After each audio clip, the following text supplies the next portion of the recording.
It's my favorite scent. Namaste, Missouri.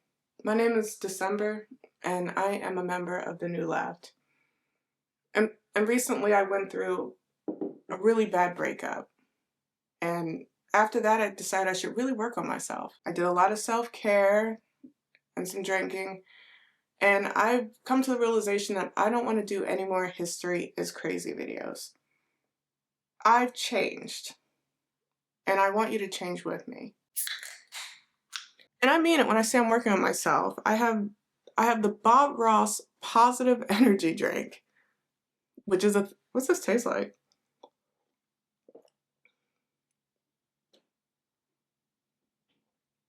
What?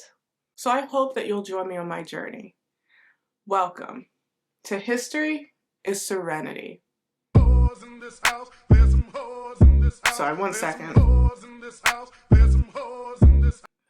It's my ex. Give me... Hey, Columbia.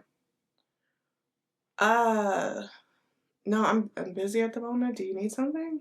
I don't really have time to talk right now. We're doing a video on John William Blind Boone.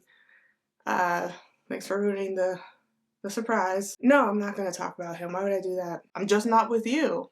That was the way you wanted it. Sorry about that. This is why you never go on Tinder, am I right? Is this spiked? No? Yes, Blind Boone. John William Blind Boone was born in 1864. He was born in Miami, Missouri, which is not what you think it is. Okay, I'll just tell you. It's between Kansas City and Columbia. More or less.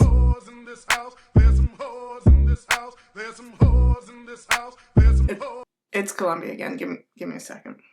No, I'm still in the middle of this video that I'm trying to record. This is a story about a hometown hero of Columbia, Missouri, who has an excellent legacy that's super interesting. I understand he's related to Dan, but this video is not about Dan. Dan is crazy, okay?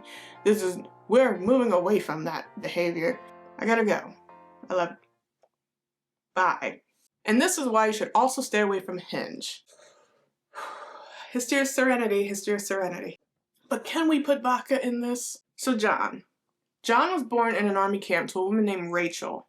Now, we don't know a lot about Rachel, except that she was an escaped slave from Kentucky. She hides in this Army Union camp and becomes their cook and gets pregnant with John. We're not answering that, but fine, yes. Rachel claims that she is a descendant of the Daniel Boone family line, which is possible because she's from Kentucky and the Boone family owned slaves. It wasn't until the 1870 consensus that she first adopts the surname Boone. And John's like 5 by this point, so it is a little weird. I'll admit it's a little weird. Rachel and John moved to Warrensburg, Missouri. But John gets very sick, and they diagnose him with what they called brain fever at the time. Today, it's called cerebral meningitis. In order to save his life, they have to remove his eyes. I get scared just thinking about it. Obviously rendering him blind. Hence the name Blind Boone. Now you know how he got his name. However, despite this setback, John grew up to be a musical prodigy. A pianist. Like Stevie Wonder, like Ray Charles. He could play anything. And his mom wanted him to reach his full potential, so she sent him to school. But it's the 1800s. I feel like we should keep in mind the time period we're dealing with here. It's the 1800s. This is a time period where basically if you were disabled, you were screwed. They felt like you either need to learn a skill that could allow you to make money or you are going to be useless. This is the time period where they banned American Sign Language in America across all the public schools because some asshole thought that they shouldn't be having a secret language that only they can speak, that they needed to be forced to communicate with everybody else.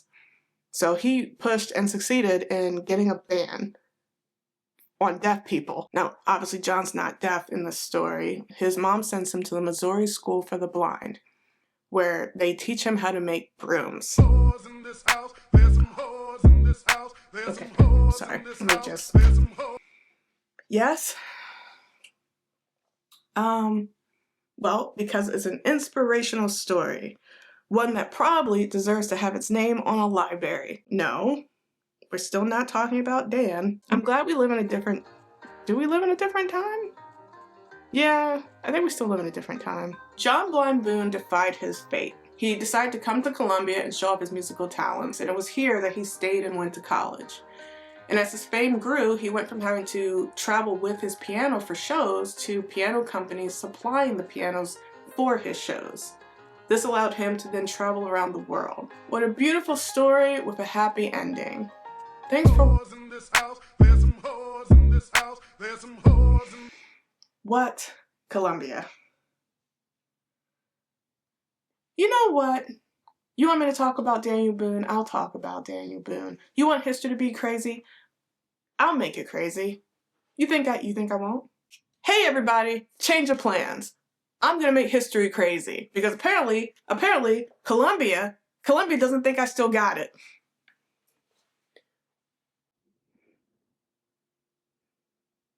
You can keep watching at thenewleftparty.com.